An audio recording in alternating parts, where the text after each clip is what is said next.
All right, so now we have parabolas with vertices that are not the origin, so HK. So you can see completing the square will take place. So this has the x squared, there's the x squared, this has the y squared and the y squared. So this is opening up, opening down, or to the right or to the left. And so I put the negative signs in. Opening down or to the left is where the negative is there. All right, so let's look at this one and compare the formulas. So I'm thinking it's this one right here, correct? Okay, so HK, this one's already nicely completed the square, so I can find the vertex. Oops. Vertex, the vertex will be 1, -5, right? So 1, -5, it's an x equal y squared. And so I know it's going to be a sideways parabola. I can see that my 4p is the number in front of the x, right? So the number in front of the x here is 1. So 4p is 1, so p is 1/4. So this means it's going to open to the right. So my vertex of 1, -5, so 1, -5 would be my vertex, and it's going to open to the right, like that. Okay, so now let's go find the focus. The focus is going to be this point right here, so it's going to be 1/4 more in the x direction. So the focus will be the x value of 1 plus the 1/4 and keep the same value of y. -5, sorry about that. So if I wanted to simplify this, it'd be 5/4, -5. All right, so let's go find the directrix. The directrix is going to be a 1/4 in this direction, right?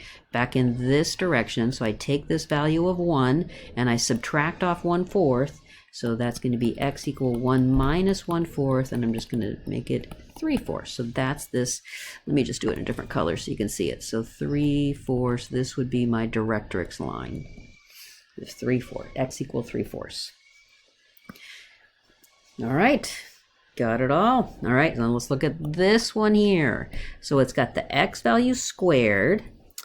And so it's going to be either this one or this one, right?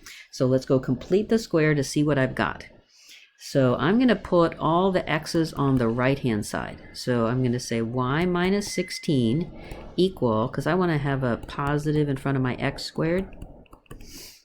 Okay, so now I'm going to complete the square, I need to take the time to factor out the 2. And now I'm going to complete the square. So minus 6x, take half of this, which is -3 squared, and add 9. Okay, so I really added 18 to this side. So I need to add 18 to this side.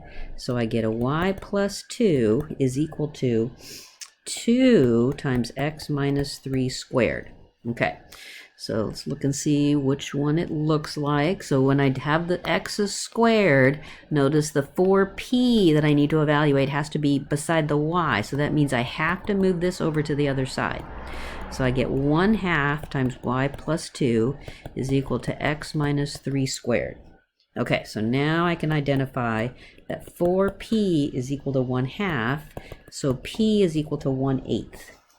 And by looking at this, I can see that the vertex is going to be 3, -2. Since the p is positive, it's going to be facing up, right? Facing up, because it's a y equal x squared kind of a thing. So let's get a little bit of a picture going here. So I've got x equals 3, y equal -2. So there's my vertex. So it's facing up, right? Like this. So my focus is going to be right here, right? So what is my focus going to be? The focus will be the x value of 3, and then I'm going to take the y value of -2 and add 1/8 to it. And that gives me 3, -6, so -15/8, right? And this is a fine answer too. All right, where's the directrix? The directrix is going to be, take this x value of -2 And I'm going to subtract 1/8 from it, and so that gives me negative 17/8. So again, let me just do it in a different color. So this would be the directrix right here. There you go.